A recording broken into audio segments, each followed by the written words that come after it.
Everyone, Shrimati मोहरी देवी Tapadia girls college के YouTube channel पे आपका स्वागत है।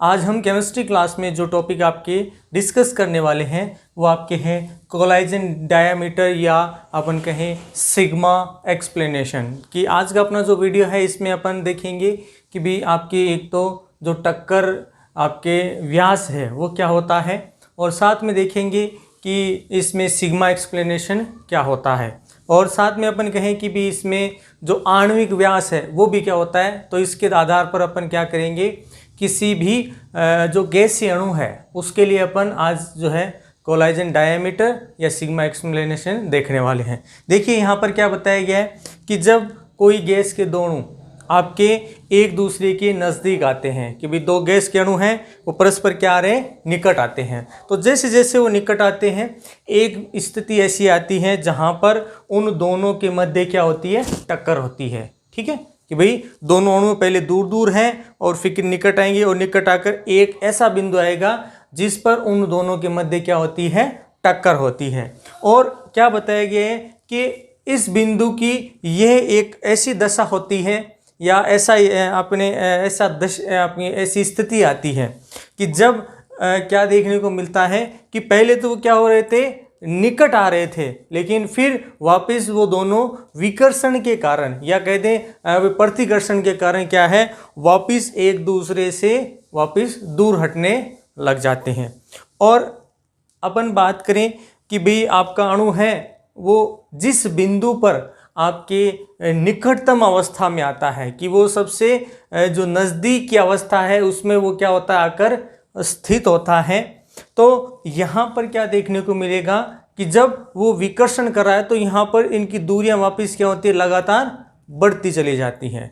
तो आपका जो अपन कहें कि वह बिंदु जिस पर या कहते हैं वह न्यूनतम बिंदु जिस पर आपके दो मॉलिक्यूल आकर आपस में टक्कर करते हैं वो है आपका क्या कहलाता है, आपके या तो कहते हैं टक्कर व्यास या कहते हैं आपके संघटक व्यास। एक तीसरा नाम जो अपन बात कर सकते हैं, देखिए अपन ने यहां पर क्या कहा कि गैस के अणुओं के बीच में टक्कर है, तो अपन इसको क्या कह सकते हैं, आपके आणविक टक्कर भी कह सकते हैं, आणविक टक्कर व्यास या आणविक व्यास भी बोल सकते हैं। तो यहाँ पर आपको क्या चीज़ देखने को मिल रही है कि जो अणु है वो एक तो सबसे निकटतम अवस्था में आते हैं, और एक ऐसी स्थिति आती है जहाँ पर दोनों अणु दोनों मॉलिक्यूल क्या करेंगे, आपस में टक्कर करेंगे, और टक्कर के फलस्वरूप आपको क्या देखने को मिलेगा कि यहाँ पर उसके द्वारा है आपके जो है आपके दो अणुओं का जो डायामीटर है या कोलाइजन डायामीटर है वो प्रदर्शित किया जाता है। सामान्यतः क्या बताया गया है कि ये जो आपका अपन बात करें संघटक व्यास कह दें या फिर कह दें कि भाई आपका ये इसको किसके द्वारा प्रदर्शित किया जाता है, सिग्मा के द्वारा क्या किया जाता है, इसको प्रदर्शित किया जाता है। किसके द्वारा प्रदर्शित किया जा रहा है, इसको सिग्मा के द्वारा प्रदर्शित किया जा रहा है। साथ में अपन बात करें कि यहाँ पर इसमें और क्या क्या प्रॉपर्टीज देखने को मिल सकती हैं, तो यहाँ पर जो है आपके एक निश्चित स्थिति होगी। ध्यान रखिए, प्रत्येक स्थिति पर नहीं, निश्चित स्थिति या बिंदु पर ही क्या होंगे, अणु है वो आकर्षित होकर नजदीक आएंगे। ठीक है, फिर वापस प्रतिकर्षण होगा और प्रतिकर्षण होकर वापस दूर दूर हट जाते हैं। ठीक है, और सामान्यतः ये इतनी दूरी पर हट जाते हैं कि इनके मध्य है किसी तरह का जो टक्कर है वो देखने को नहीं मिलता। तो अपन यहाँ पर कह सकते हैं कि उस बिंदु पर जहाँ पर अणु आपका सबसे निकटतम अवस्था में था, यानी गैस के अणु एकदम निकटतम अवस्था थे, दोनों में टकराने वाले अणुओं के जो दोनों केंद्र हैं उन दोनों केंद्रों की जो बीच की दूरी है वही आपका क्या है, संघटक व्यास, आणविक व्यास या फिर कह दे टक्कर व्यास कहलाता है। अब देखिए इसको अपन जो है एक डायग्राम से समझते हैं कि ये आपका क्या है, दो अणुओं के मॉलिक्यूल हैं, ठीक है। और यहाँ पर ये किस अवस्था में दिखाया मैंने, टक्कर अवस्था में दिखाया। किस अवस्था में दिखाया, दोनों को टक्कर अवस्था में दिखाया कि यहाँ पर इन अणुओं के बीच क्या हुई है, आपके टक्कर हुई है। यहाँ पर ये इसका केंद्र और ये इस बिंदु का केंद्र। अब देखिए यहाँ पर अपन दोनों के बीच की दूरी को नाप रहे हैं, यानी अपन यहाँ पर ये भी चीज़ कह सकते हैं कि एक नाभिक से जो दूसरा नाभिक है उसके बीच की जो दूरी है वो आपके क्या है, सिग्मा या टक्कर व्यास कह सकते हैं, संगठक व्यास कह सकते हैं। यहाँ पर आपको यहाँ पर देखने को मिलेगा कि ये इस अणु है उसका नाभिक है और इसमें ये इस अणु के लिए नाभिक है और दोनों के बीच की दूरी इसको अपन किस में कहेंगे, सिग्मा। और अब देखिए यहाँ पर क्या बताए, सामान्यतः ये जो सिग्मा व्यास अपन लिखते हैं ये आपके सामान्यतः आपके अलग अलग स्थितियों के आधार पर बताते हैं। जनरली यहाँ पर अपन इसको एंगस्ट्रॉम में नापेंगे कि भी ये मान जो है, जो दोनों अणुओं के बीच का जो आपके माप है, इसके बीच की जो दूरी है वो क्या कहेंगे अपन, इसमें एंगस्ट्रॉम के रूप में क्या करेंगे, इसको प्रदर्शित करेंगे कि भी ये एंगस्ट्रॉम के रूप में पाई जाती है। अब यहाँ पर ये स्थिति तो अपन ने देख ली। इसके अलावा बात करें कि जब आपका दोनों मॉलिक्यूल या दोनों अणु सिग्मा व्यास यानी इस अवस्था में हो कि भी इस अवस्था में अगर आपका अणु है अगर व्यवस्थित होगा तो यहाँ पर क्या बताया गया है, अगर इस स्थिति में होगा तब आपका जो अणु है इस अणु के बीच में आपको क्या देखने को मिलेगी कि जो इनके मध्य टक्कर है वो निश्चित रूप से होगी। कि अगर आपके अणुओं के बीच की दूरी अगर किस रूप में है, सिग्मा व्यास के रूप में है, तो यहाँ पर जो टक्कर है वो अणुओं के अंदर क्या होगी, निश्चित रूप से देखने को मिलेगी। कि यहाँ पर निश्चित रूप से आपके अणुओं के बीच में टक्कर होगी। और ये एक इसके लिए क्या है, आपके आवश्यक शर्त भी है कि यहाँ पर आपके जो सिग्मा व्यास है उसके लिए आवश्यक शर्त भी है कि आपका जो मॉलिक्यूल है या कोई आपके अणु कह दे या दो अणु कह दे, दोनों ही वापस किस अवस्था में होने चाहिए कि उनके मध्य के बीच की दूरी सिग्मा व्यास होनी चाहिए। कि तभी आपका क्या देखने को मिलेगा, इनमें टक्कर देखने को मिलेगी। और टक्कर के फलस्वरूप इनमें आपको क्या देखने को मिलेगा कि इनके बीच में अणुओं के द्वारा किसी नई ऊर्जा या किसी अलग स्थिति है उसको क्या किया जाएगा, प्रदर्शित किया जाएगा। अब यहाँ पर और बात करें, ये तो अपन ने अणुओं के लिए बात कर ली। अब यहाँ पर देखिए इस चीज़ को अपन किस तरह से व्यवस्थित कर सकते हैं। तो इस चीज़ को सबसे पहले जो एक्सप्लेनेशन है, आपके दो वैज्ञानिक थे, एक था रेनकाइन और दूसरा था स्मिथ।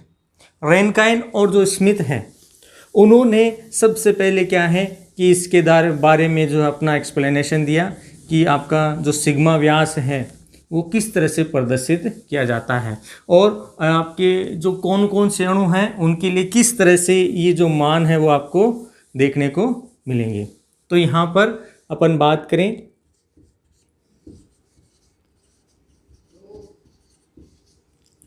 एक तो वैज्ञानिक हो गए रेनकाइन और दूसरा आपका स्मिथ। इन वैज्ञानिकों ने सबसे पहले आपका जो सिग्मा व्यास होता है यह संगठक व्यास है, इसके बारे में क्या है, व्याख्या की। और इस व्याख्या के आधार पर इन्होंने जो आपके अणु हैं इन अणुओं से रिलेटेड जो है अपनी अपनी जो बातें हैं वो व्यवस्थित की कि जो गैस के अणु हैं वो क्या करेंगे, आपस में आकर टक्कर करेंगे और जब टक्कर करेंगे तो टक्कर में इनके अंदर जो इनका व्यास है वो क्या होना चाहिए, इस रूप में होना चाहिए, सिग्मा व्यास के रूप में, जहाँ पर एक निश्चित बिंदु होगा और अणु आकर आपस में टक्कर करेंगे। लेकिन इसके बाद की स्थिति की बात करें तो धीरे धीरे अणु वापस क्या होंगे, एक दूसरे से आपके जो दूरी है वो बढ़ती चली जाएगी और अणु वापस वायुमंडल में अपने आप वैसे ही व्यवस्थित हो जाएगा। तो यहाँ पर एक तो चीज़ आपकी ये हो गई। अब इसके अलावा बात करें कि भाई इन्होंने कौन कौन से अणुओं के लिए बात की, तो यहाँ पर अपन इसके लिए आपके एग्जाम्पल्स की बात करते हैं। तो इन्होंने देखिए आपकी एक एटीएम दाब पर एक वायु मंडलीय दाब, एक वायुमंडलीय दाब और 298 केल्विन ताप।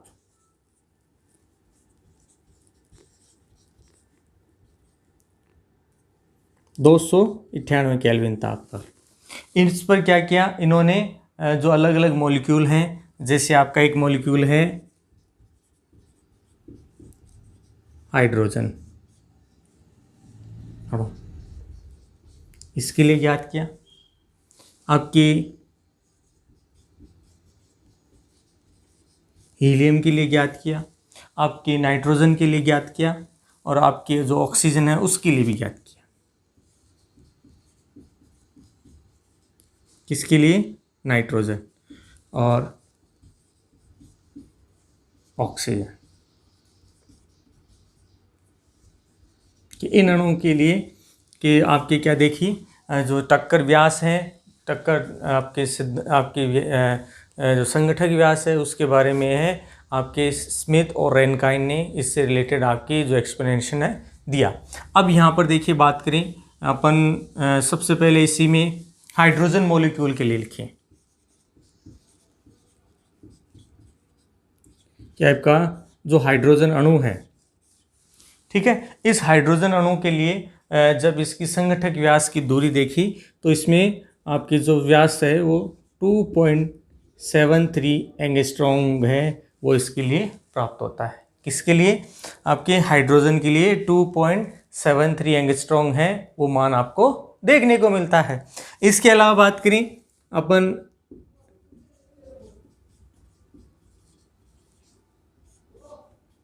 हीलियम के लिए देखें, तो देखिए जैसे जैसे अणुओं का आकार आपके लगातार बढ़ेगा, आपके क्या होंगे, ये जो मान है वो भी आपको लगातार इसमें कम ज़्यादा है वो आपको देखने को मिलेंगे।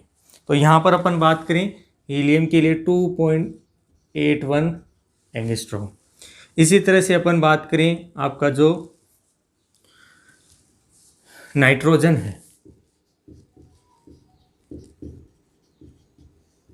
इस नाइट्रोजन के लिए बात करें तो यहाँ पर 3.78 एंगस्ट्रॉम इसके लिए प्राप्त होता है।